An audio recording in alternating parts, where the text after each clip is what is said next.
Alto soto de torres, que al ponerse tras las encinas que el celaje esmaltan, dora a los rayos de su lumbre el Padre Sol de Castilla. Bosque de piedras que arrancó la historia a las entrañas de la tierra madre, remanso de quietud, yo te bendigo, mi Salamanca. Podría describiros esta ciudad. Podría hablaros del follaje de piedra de sus fachadas y de cómo nació aquí el plateresco. Podría deciros que Salamanca es una ciudad alegre y abierta. Siempre que os hable de mí, de mi España, de cualquier otra cosa, os estoy hablando de Salamanca.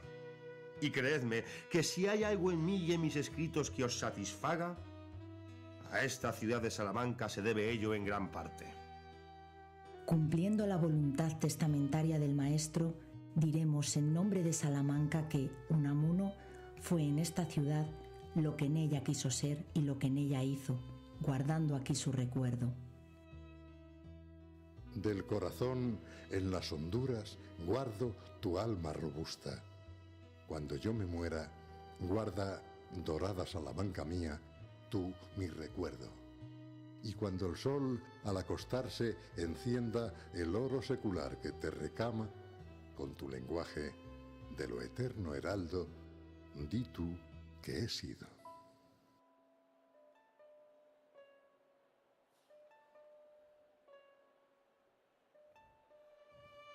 Recién casado en Guernica con su amor infantil y única novia, Concepción Lizárraga, el 31 de enero de 1891, y ganada la oposición a la cátedra de griego de la Universidad de Salamanca, llegó Unamuno a esta ciudad en el tren procedente de Madrid, la madrugada del domingo 12 de julio, con el único fin de tomar posesión de su cátedra al día siguiente para retornar a Bilbao.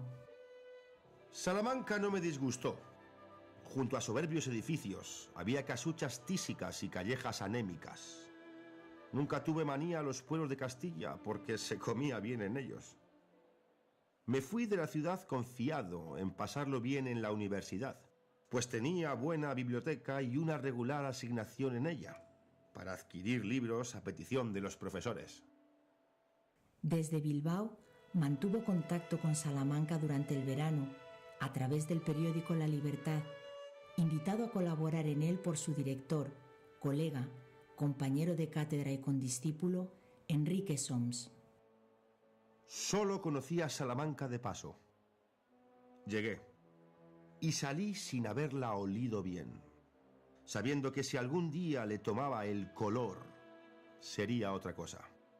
Pero tenía que aclimatarme a ella porque había una gran diferencia entre los valles verdes de mi tierra, escondidos entre montañas y arrullados por el mar, y las llanuras inmensas de Castilla.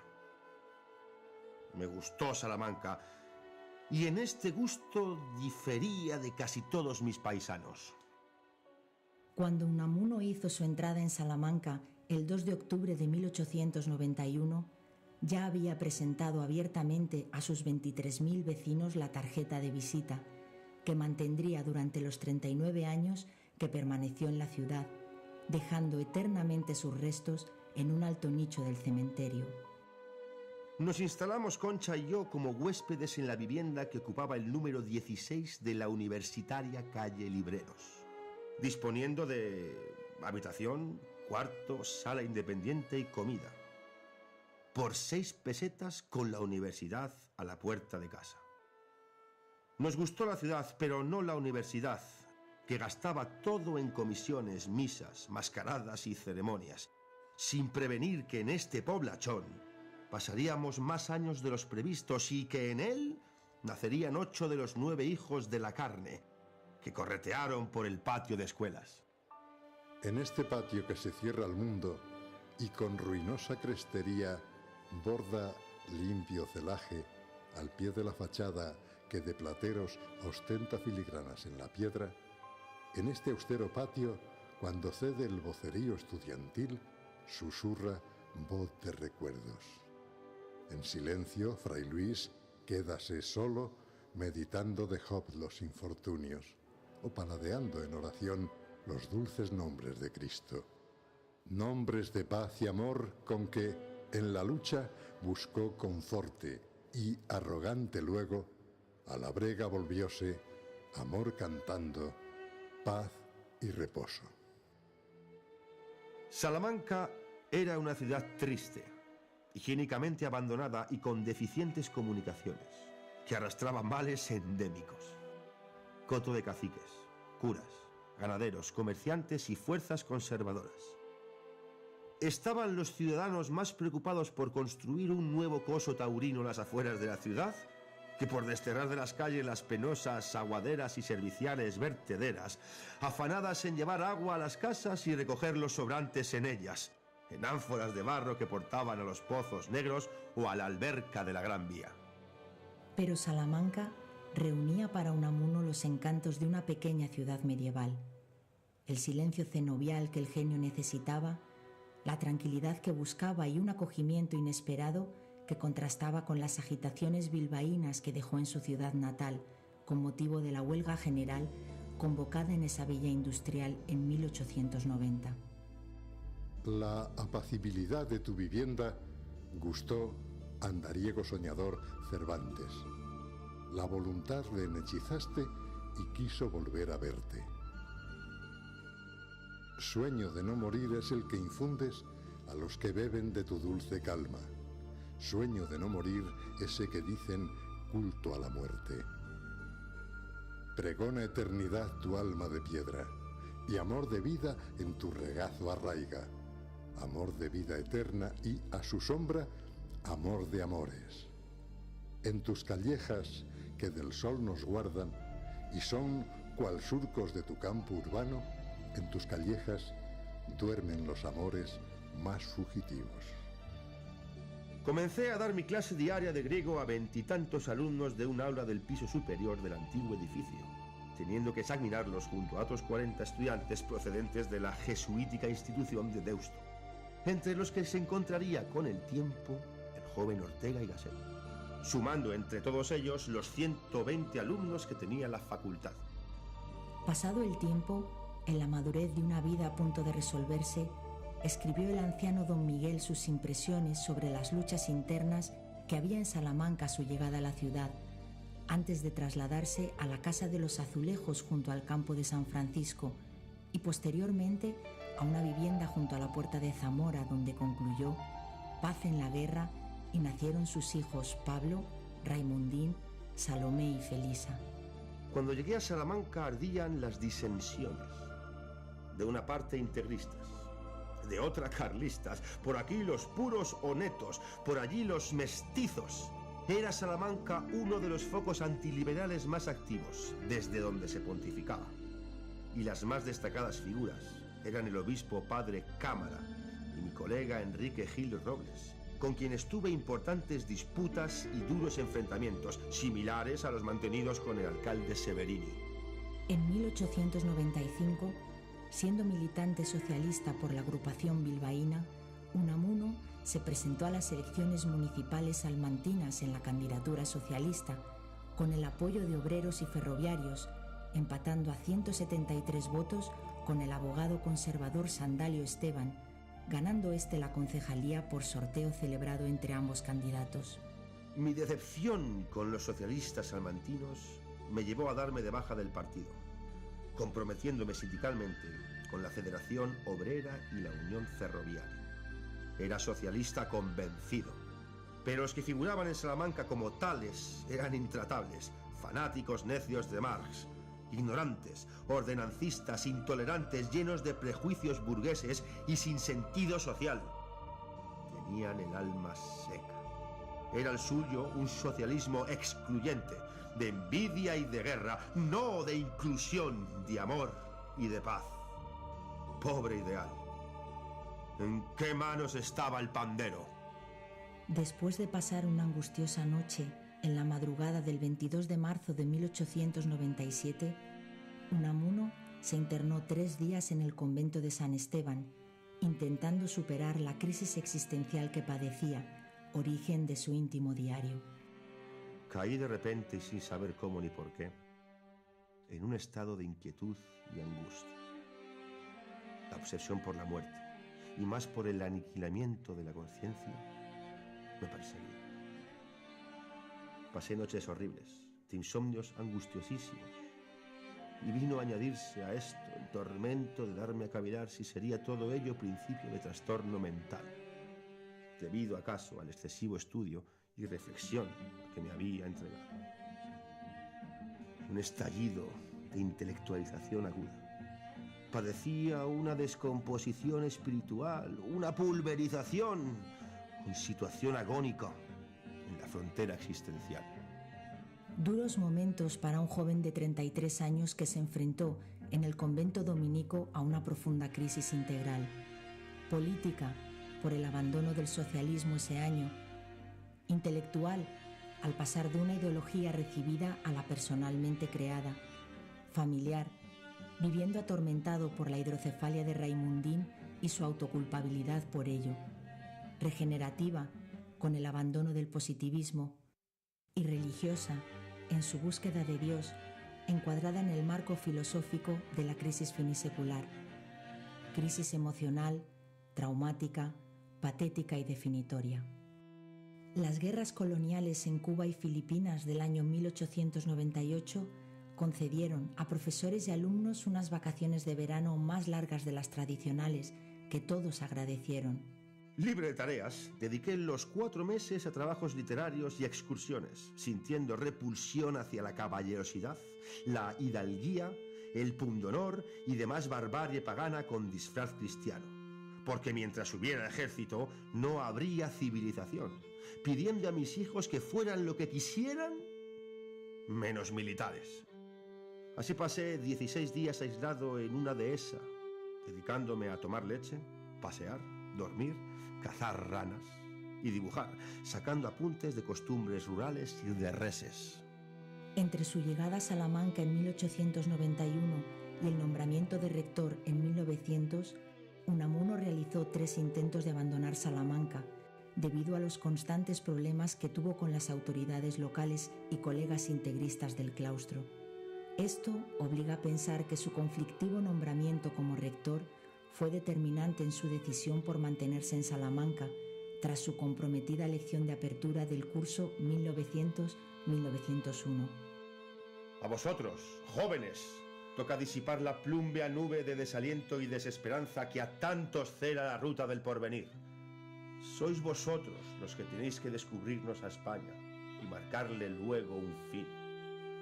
Cosa terrible sería una educación con antojeras, como a las bestias de Tiro. No hemos de enseñaros a ganar la vida, sino a vivirla. Y vosotros sabréis de hacernos catedráticos, maestros.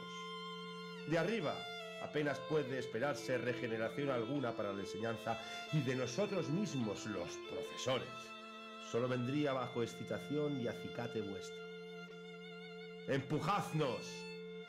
Ojalá vinieseis todos henchidos de frescura, sin la huella que os han dejado 15 o 20 exámenes, y trayendo a estos claustros no ansias de notas, sino sed de verdad y anhelo de aprender para la vida. Nombramiento de rector que tuvo una fuerte oposición del mayoritario sector integrista del claustro, con Gil Robles a la cabeza, pidiendo por escrito al ministro anular el nombramiento del joven profesor, vasco, socialista, provocador, heterodoxo, conflictivo y propagador de ideas disolventes, que solo llevaba 9 años de profesor y además pretendía vivir en la casa rectoral, tradicionalmente desocupada. En dicha casa nacieron sus hijos José, María, Rafael y Ramón, escribiendo en ella destacadas obras como Amor y Pedagogía, Vida de Don Quijote y Sancho, Poesías, Recuerdos de Niñez y Mocedad, Rosario de sonetos líricos, Del sentimiento trágico de la vida y Niebla, entre otras. Los primeros problemas importantes a los que tuve que enfrentarme fueron un desfalco en las facultades libres de medicina y ciencias y conseguir que éstas se estatalizaran pasando a depender del ministerio y no del ayuntamiento y diputación, como sucedía desde la implantación de la ley Moyano en 1857. algo conseguido finalmente en 1904 con el empuje de las instituciones, entidades y asociaciones locales, con la entrega del pueblo salmantino. Coincidieron con estos problemas otros dos que afectaron anímicamente a Unamuno, golpeando su sensibilidad con dureza, como fue la muerte de su hijo Raimundín y de dos alumnos en 1903 en el recinto universitario por disparos de la fuerza pública, con motivo de unos disturbios estudiantiles, interviniendo el maestro en su pacificación con peligro para su integridad física. Fueron días de luto en nuestra escuela y en la ciudad, por la muerte de infelices jóvenes que perdieron su vida injustamente. Reuní al claustro en sesión extraordinaria para exigir reparación y responsabilidades, pidiendo a los estudiantes prudencia, serenidad y cordura, rogándoles que depusieran toda actitud levantisca y confiaran en mí y en los profesores que como a hijos los considerábamos, tomando como nuestra la ofensa que ellos habían recibido. En septiembre de 1901 se celebraron unos Juegos Florales en Salamanca que fueron el despegue poético de Gabriel y Galán, siendo presididos por el mantenedor Joaquín Costa y formando Unamuno parte del jurado, enviándosele a Bilbao los 42 poemas presentados por encontrarse en el Bochito veraneando con su familia. Pedí a los poetas sinceridad, porque resultaba difícil oír lo que debían decir, siempre con verdad oportuna e inoportuna, debiendo proclamarla cuando más resistencia encontrara en la sociedad. Nada más bello en un poeta que la sinceridad. Y cuanto más sincero es un poeta, más poeta es. Por unanimidad, fue adjudicado el premio de la Flor Natural a la composición poética titulada El Ama, presentada al concurso con el lema Fe y Arte por el poeta José María Gabriel y Galán, a quien le fue entregada la Flor Natural en un acto celebrado en el Teatro Bretón, con presencia de Unamuno que unió más su vida con el poeta de Frades a partir de aquel encuentro. El recién coronado rey Alfonso XIII asistió el 1 de octubre de 1904 a la apertura universitaria del curso académico, dando oportunidad al rector Unamuno de solicitar la protección de la corona para la universidad con el fin de que ésta pudiera realizar la obra de la alta cultura patria encomendada, con ayuda del Estado, pues sin tal apoyo perecería la universidad. Vino el rey y se fue. Aproveché los días que aquí estuvo y sobre todo aproveché el viaje a Zamora, pues fui allí con él y con él volví, hablando en el tren, pareciéndome un mozo simpático que se avergonzaba ante el público y acaso le tenía miedo. El mozo me gustó, pareciéndome sencillo, afable y bien intencionado, pero mantuve resabios a la mala educación recibida de su madre, la austríaca, y a que anduviera rodeado siempre de militares y con uniformes y... Durante los años 1912, 1913 y 1914, Unamuno emprendió una campaña de mítines rurales junto a los colegas catedráticos Elorrieta, Meneu, Bernis y Rodríguez Pinilla, recorriendo varios pueblos salmantinos y de otras provincias, despertando a los campesinos de su letargo social y censurando a los terratenientes y explotadores por las condiciones de trabajo, horarios y salarios que imponían a renteros y agricultores. Nos metimos el grupo de amigos socialistas en una campaña de agitación agraria contra los grandes latifundios despoblados y sin explotar, mientras los campesinos rurales pasaban hambre, penurias y necesidades. Predicamos por villas, lugarejos y aldeas, enamorándome de la España pobre, recia, sufrida y callada, y mucho más trabajadora de lo que se cree, porque lo del picarismo es una leyenda de Madrid y sus sucursales. Béjar, la Fuente de San Esteban, Lumbrales y Palencia fueron lugares frecuentados por los predicadores de la liberación campesina que oyeron la voz comprometida de Unamuno a favor de la igualdad y la dignificación laboral de los trabajadores del campo, en salones sociales, casinos y encinares. Era irritante que los grandes propietarios que explotaban a los campesinos vivieran en ciudades. sin conocer sus tierras ni distinguir el trigo de la cebada, ocupados en elevar las rentas para aumentar sus vicios, acatando las leyes solo cuando les protegían, ocupando a los ricos, administradores de ricos y abogados de ricos, el Parlamento. Los abusos solo podían combatirse con la fuerza y la asociación sindical. Había que amenazar dentro de la ley, pero había que amenazar el orden establecido por la minoría y defender la dignidad propia y de la patria en poder de bocas que la profanaban y en manos indignas. En agosto de 1914, el ministro de Instrucción Pública, Francisco Bergamín, firmó un decreto cesando a Unamuno como rector de la universidad, justificando la decisión por aceptar el rector la matrícula universitaria de 2 estudiantes hispanos, tras validar académicamente los títulos de bachiller que presentaron. Fue destituido ante la sorpresa, descontento y protesta general, porque el motivo esgrimido por el ministro no fue aceptado por nadie, viéndose en la decisión un claro trasfondo político.